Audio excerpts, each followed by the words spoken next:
Avete mai sentito il termine ASMR? È un acronimo, è la sigla di Autonomous Sensory Meridian Response. È un acronimo che è stato inventato nel 2010 in un gruppo internet di non addetti ai lavori che parlava di un fenomeno, che cercava di in qualche modo comprendere un fenomeno che molta gente aveva provato nel privato e che si scopriva essere condiviso più di quello che si pensasse. Fra l'altro il termine meridian, che non vuol dire niente, fu scelto come sinonimo non troppo forte del termine orgasmic. Allora, che cos'è la ASMR? La ASMR di fatto è un fenomeno psicofisiologico, neurologico, per cui si prova un certo tipo di piacere psicologico, fisico, se sottoposti in qualche modo, se ci si trova a essere ad ascoltare, a essere stimolati sensorialmente con voci sussurrate, il whispering, con parole lente e cicliche, con suoni delicati, una persona che sfoglia un libro, la pioggia sulla superficie dell'ombrello, eccetera. Ora, come spesso succede in internet, ogni persona crede di essere particolare, moltissime persone avevano sperimentato questo ASMR privatamente e si scopre che in realtà è un fenomeno che accomunava tantissime persone.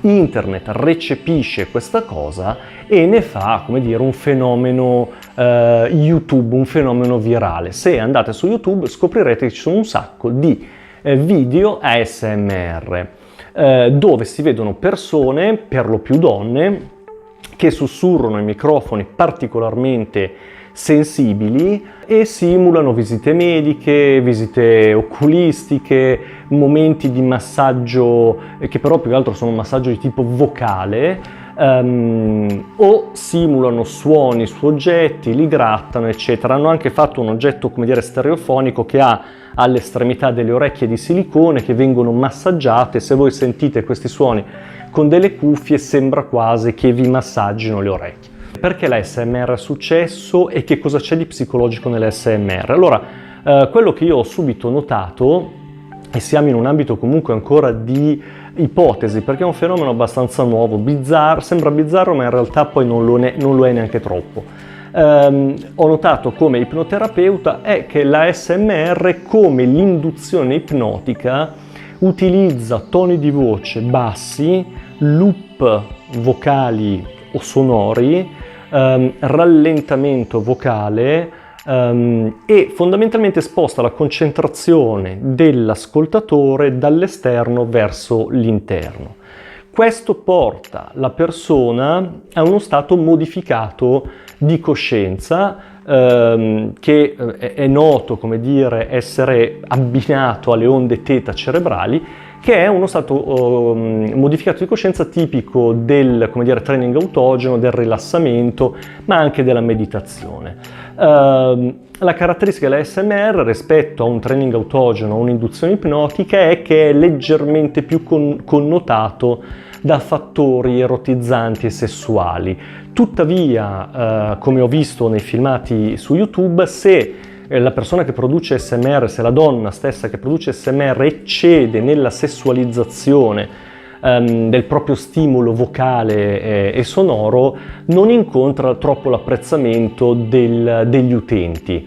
Questo è interessante perché in qualche modo è, come dire, un fenomeno che è sottilmente erotizzato, più o meno sottilmente erotizzato, però è molto dissimile dalla pornografia, perché mentre nella fruizione della pornografia il fruitore, che sia donna o uomo, in realtà utilizza il materiale in una maniera molto strumentale, ma non cerca un collegamento intersoggettivo in qualche modo con l'attore e l'attrice, nella ASMR c'è quasi una simulazione relazionale. Infatti spesso potremmo, come dire, paragonare queste stimolazioni vocali, queste vocalizzazioni come dei massaggi vocali, come un momento di intimità. Mi ricordo di un utente che scrisse la cosa più simile a una fidanzata che abbia mai avuto. Secondo me uno dei loro segreti sta anche nel fatto che hanno anche un effetto molto regressivo, perché ricordano molto, sia per atmosfere, sia per vocalizzazioni, sia per dolcezze e poi dirò anche un'altra cosa, sia per sonorità, delle esperienze molto precoci quando eravamo bambini con i genitori, con la mamma, magari nel momento dell'addormentamento. Ora, gli ASMR piacciono o non piacciono? Praticamente il mondo si divide in due, c'è gente che li ama e secondo me le persone un po' ansiose o con tendenza all'ansia potrebbero molto amare e in qualche modo giovarsi di questi strumenti simil training autogeno. Ci sono persone che li odiano e ne sono infastiditi. Facendoli sentire da alcune persone, diverse rilevano come i pop e i click della bocca con questi microfoni molto sensibili, che poi sono quelli che per esempio io in filmati del genere elimino, filtro per avere un suono più pulito possibile. Ecco, invece in questi filmati si esaltano proprio i pop e i click delle labbra che si schiudono, della saliva.